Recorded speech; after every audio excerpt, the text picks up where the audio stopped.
Assalamualaikum warahmatullahi wabarakatuh. Alhamdulillah, salatu wassalamu ala rasulillah. Pada kesempatan yang bahagia ini kita akan menjelaskan tentang bagaimana cara pelaksanaan sholat id di rumah. Karena bisa jadi kita tidak bisa melaksanakan sholat id di lapangan karena ada halangan.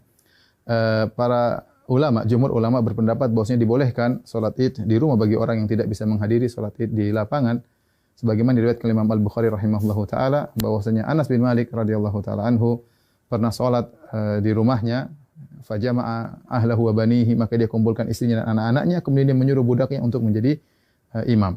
Ini dalil yang dijadikan dalil oleh para ulama bahwasanya boleh sholat id di rumah. Adapun bagaimana cara pelaksanaannya, secara umum pelaksanaannya sama saja.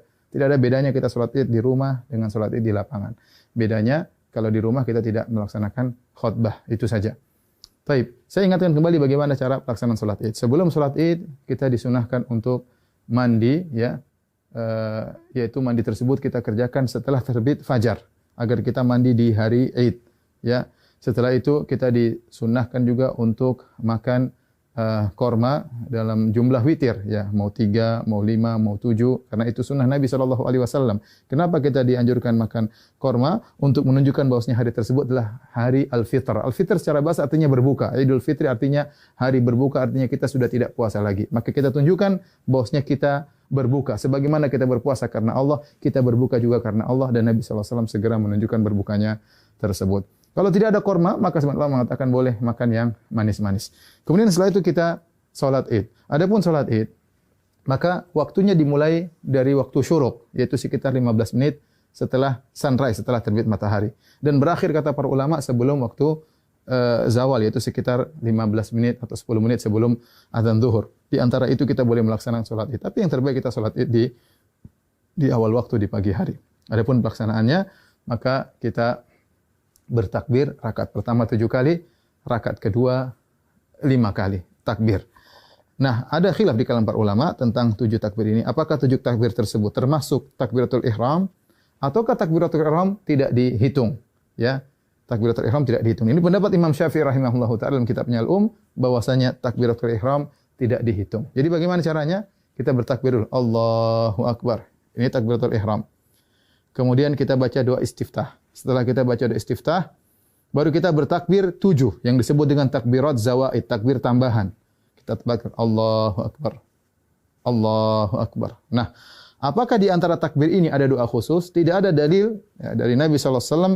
Nabi pernah disebutkan membaca sesuatu di antara takbir-takbir tersebut. Oleh karenanya, pendapat mazhab Maliki tidak ada bacaan. Namun sebagian ulama berpendapat boleh membaca sesuatu seperti mazhab Syafi'i. Kita boleh bertakbir, boleh bertahmid, boleh bertahlil di antara takbir-takbir tersebut. Kita ulangi, kita Allahu Akbar, takbiratul ihram, kemudian kita baca doa istiftah, kemudian kita takbir 7 kali.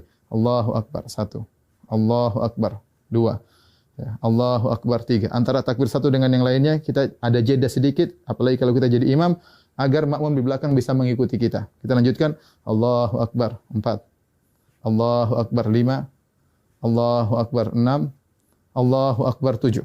Setelah itu kita ta'awudz, kemudian kita baca Al-Fatihah. Setelah baca Al-Fatihah, kemudian kita baca surat. Nah, surat ini kita bisa baca, disunahkan baca surat Sabbihisma Rabbikal A'la, atau kita baca surat Qaf, ya. Salah satunya sunnah, seandainya seorang baca surat yang lain juga tidak jadi masalah. Setelah kita selesai baca surat, maka kita ruku, Allahu Akbar, ya, seperti biasa. Kemudian kita sholat, sampai kemudian kita pada rakaat, mau naik ke rakaat kedua, tatkala kita sujud, ya, kita sujud, kemudian kita mau bangkit ke rakaat kedua, maka kita bertakbir.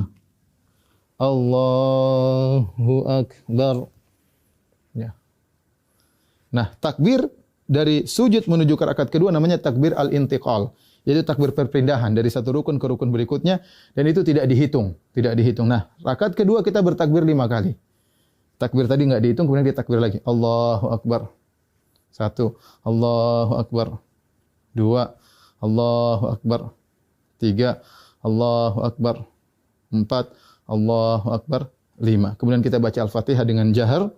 Kemudian setelah itu kita baca surat, disunahkan kita baca surat Al-Ghasyiyah atau kita baca surat Qaf, surat Al-Qamar, kita baca surat Al-Ghasyiyah atau kita baca surat Al-Qamar. Kalau tidak, kita baca surat yang lain, tidak jadi masalah. Kemudian kita selesaikan salat kita. Nah, setelah salat apakah ada khutbah? Jawabannya Anas bin Malik ketika mengumpulkan anak dan istrinya beliau tidak berkhutbah. Oleh karenanya asalnya kita tidak berkhutbah. Namun sebagian ulama seperti Ibn Qasim dari mazhab Maliki mengatakan jika berkumpul banyak orang maka ada yang berkhutbah maka itu baik, tidak mengapa, tidak terlarang ya.